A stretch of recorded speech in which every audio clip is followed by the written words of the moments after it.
Steam says no internet connection, while everything else works just fine. That mismatch can be seriously confusing. Welcome back to SaaSBiz Pro. In this video, I'll show you how to fix this issue step by step and get Steam back online without wasting any time. Okay guys, let's get started. For the method 1, open Steam from your desktop app and click on the red cross icon, which is the close icon at the very top right corner, and close the Steam app. Now go back to the system tray, click the arrow and find the Steam from here. Here I have found the Steam icon. Right click on it and select End Steam. Okay.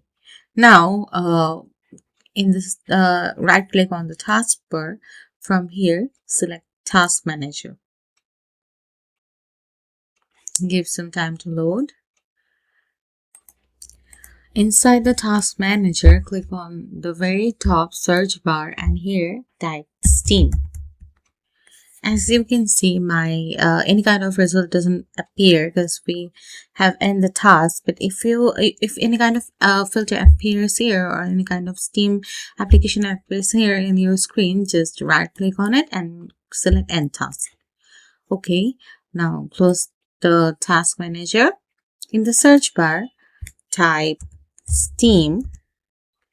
Now right click on you can right click on it or also click the drop down of the options, then select Run as Administrator. Any types of permission pops up, click Yes and it will reopen again with a fresh start and your problem will be solved. And this goes for the first method. Now let's move on to the second method.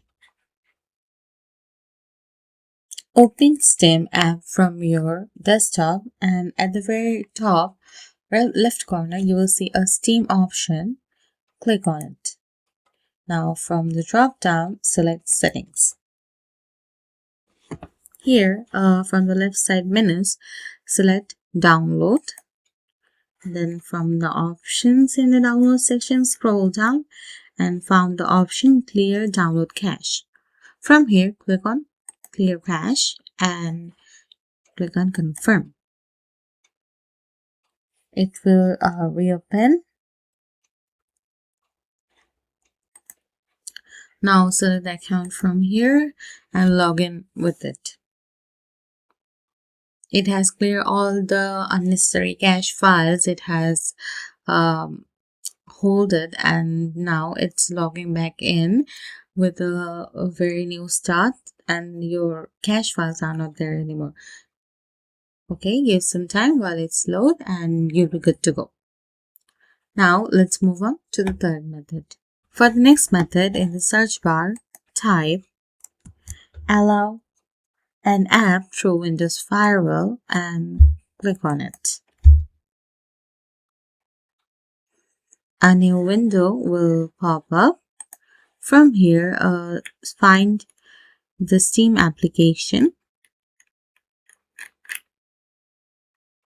Here I found the Steam Web Helper, Steam Web Helper. From here, at the very top, right click on Change Settings. And here make sure both the public and private connection options are check marked. And if it's not, uncheck it or click on check again, then click OK to save the changes. After doing all these things, the main work to do to give a fresh start to your whole desktop is to right click on the Start menu. From here, click on the Shutdown or Sign Out section, then click on Restart. After restarting, your whole PC will give a new start and I hope your problem will be solved with the network issues and you'll be good to go playing with Steam. Okay guys, if you find this video helpful, don't forget to like and subscribe to SaaSBiz Pro and see you in another video. Bye!